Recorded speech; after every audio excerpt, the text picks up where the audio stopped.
متابعيني الاعزاء، ازيكم؟ عاملين ايه؟ يا رب تكونوا بخير. كل سنه وانتم طيبين بمناسبه عيد الاضحى. يا رب ربنا يجعله عيد سعيد علينا وعليكم وعلى الامه الاسلاميه يا رب. النهارده بقى جايين بوصفه من وصفات العيد. هنعمل مع بعض الممبار، هنعمله بطريقه لذيذه جدا سهله جدا.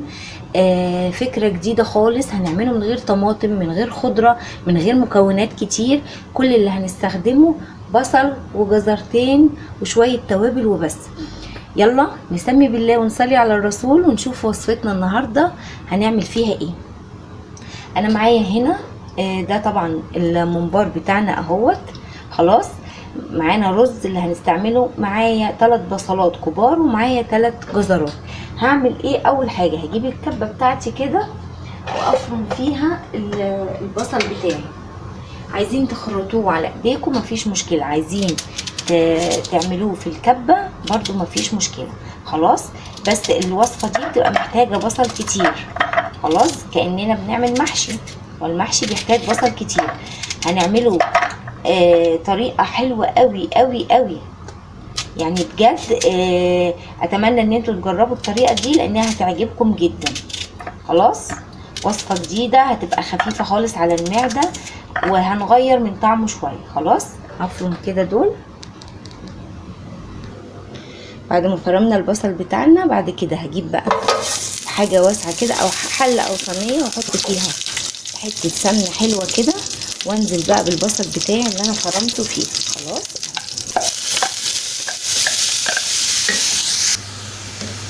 هنشوح بقى البصل بتاعنا، مش هنحمره، هنخليه بس يدبل كده ويبقى لونه دهبي. خلاص، على ما البصله بتاعتنا تدبل هنفرم برضو مكان البصل كده في الكبه.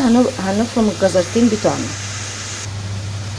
اقطع برضو البصل بتاعي كده احطه في الكبه، افرمه برضو كده زيه زي البصل.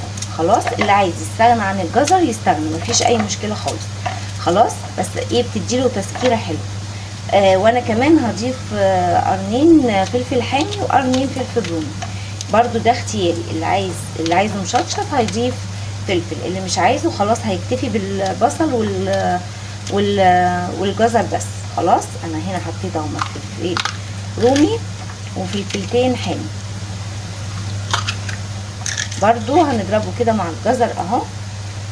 اللي عايز بقى يضيف اي اضافات تانية يضيف.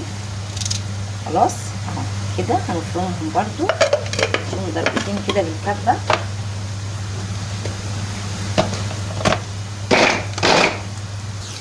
بصوا يا حبايبي، انا عايزه البصل كده، مش عايزه احمره اكتر من كده. خلاص، نشوف بقى الاضافات بتاعتنا. التوابل بتاعتنا ايه؟ عباره عن ايه؟ عباره عن ملح، شويه من الملح، شويه من الفلفل الاسود. خلاص، شويه من الكمون، ملح فلفل اسود كمون، شويه من الكزبره.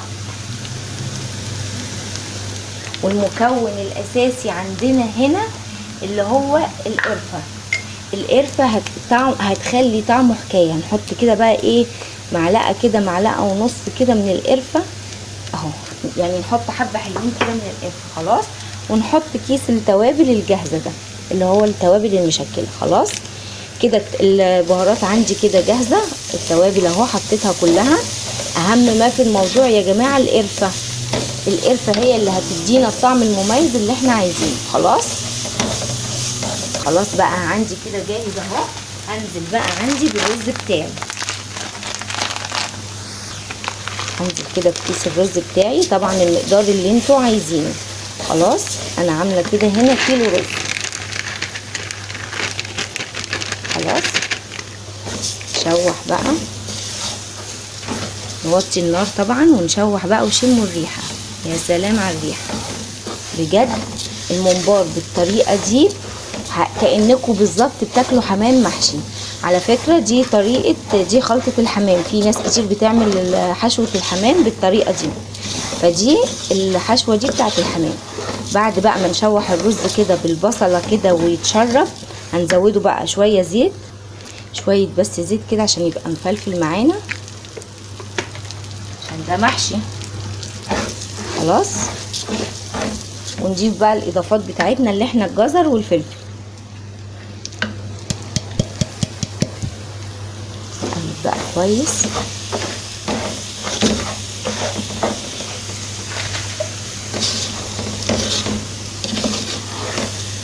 ريحته فظيعه بجد، ريحته فظيعه. انا عن نفسي انا بعمل الحمام كده، ودي خلطه الحمام بتاعتي. خلاص الخلطه دي كانكم الممبار مش ممبار، كانه حمام، ولا قوطه بقى، ولا يبقى تقيل، ولا يحمي على الصدر، ولا خضره، ولا كاننا بناكل محشي. لا، كاننا بالظبط بناكل حمام محشي وبجد. وعايزه كل اللي يدوق يقول لي، يكتب لي، يعني كل اللي يجرب الوصفه دي يبعت لي ويقول لي جربها وطلعت معاه حلوه ولا لا. بجد كانه بياكل يعني طعم الممبار معاه كانه حمام، ولا لا كانه ممبار عادي. خلاص بس كده اهي الخلطه عندي بقت جاهزه. هسيبها بقى تبرد، هقفل عليها النار واسيبها تبرد، وبعد ما تبرد هنحشي بيها الممبار بتاعنا. بصوا حبايبي، عايزه اقول لكم على معلومه حلوه قوي. عشان ما يبقاش الرز معانا لان ما فيهوش سوائل كتير، ما فيهوش ميه، عشان نعرف نحشيه ويبقى نازل معانا بسهوله، هنضيف له بتاع ربع كوبايه ميه بس. يعني بصوا كده فارق ازاي، تحسوا ان هو ايه يعني زي بتاع المحشي كده، ما بيبقى فيه صلصه. حاجه بسيطه كده من الميه اهو بس. خلاص ونقفل عليه بقى وهنسيبه يبرد تماما، وبعدين هنحشيه. بصوا عامل ازاي بقى، عامل بالظبط زي بتاع المحشي. بصوا حبايبي خلاص كده، شايفين اللي انا قلت لكم عليه. انا حطيت شويه الميه وقفلت. بصوا عامل زي صوص المحشي بالظبط. خلاص بصوا اهي، بصوا شايفين اللمعه بتاعته من شويه الزيت اللي حطيناهم في الاخر بعد ما دبلنا البصله بتاعتنا. خلاص هناخد بقى عندنا الممبار بتاعنا، طبعا اهو متقطع. طبعا كلنا بنعرف نحشي الممبار. بالنسبه بقى للبنات اللي مش بيعرفوا يحشوه، بصوا بنجيبه كده اهو. انا بجيبه احط صباعين الاتنين دول فيه كده اهو. خلاص واخد كده بسم الله اهو كده. خلاص يعني بفتح بصباعين اتنين كده اهو، وبحشي بالايد التانية وافضل ايه انزل كده. انا طبعا مش عايزاه املاه رز، خلاص احنا عايزين فيه الرز قليل، فهنعمل كده اهو كده. بصوا كده الرز هيستوي فيه، لان الرز عندنا ني، عايزينه كده بالظبط. خلاص اعمل معاكم كمان واحده اهو. هجيبه كده اهو، افتح بصباعين الاتنين كده، وبالايد التانية بحشي كده وازق. خلاص اهو بينزل سهل معانا من شويه الميه اللي احنا حطيناهم. لو ما كناش حطينا شويه الميه دول كان هيتعبنا في الحشو، بمعنى ان الرز ناشف. خلاص هيفضل يلزق طبعا مش هينزل، انما الميه كده بتزقه اهو. عندي كده اهو، ما خليهوش ما ملهوش اكتر من كده. خلاص كمل بقى حشو، وبعد كده ارجع اقول لكم هنعمل فيه ايه. بصوا يا حبايب قلبي كده الممبار بتاعي اهو جاهز. بصوا اهوت، شايفين عملته ازاي، كله اتحشى اهوت على نفس النمط، ما يكونش ما نحطش فيه رز كتير، حاجه بسيطه خالص. نحط بقى حله على النار فيها ميه بتغلي، انزل بقى كده بورقتين لوري اهو، كاننا بقى بنسلق حمام، وشويه من الحبهان البودر اهو. خلاص شويه ملح بس، مش هنحط توابل تاني. خلاص اول بقى ما تغلي كده هننزل بالممبار بتاعنا على طول. خلاص كده عندي الميه غليت، هاخد بقى الممبار بتاعي. اول حاجه هنزل كده وانا ماسكاه كده، انزل الحرفين بتوعه الاول كده. بيعمل ايه ان الحرفين بتاعه لما بينزلوا في الميه بصوا بيقفل، شايفين؟ بصوا شايفين الحرف بيقفل ازاي اهو. بصوا اهو كده اهو، بصوا الحرفين قفلوا ازاي اهو. كمان واحده اهو، بصوا انزل بالحرفين كده، بصوا ضموا عشان الرز ما يقعش منه.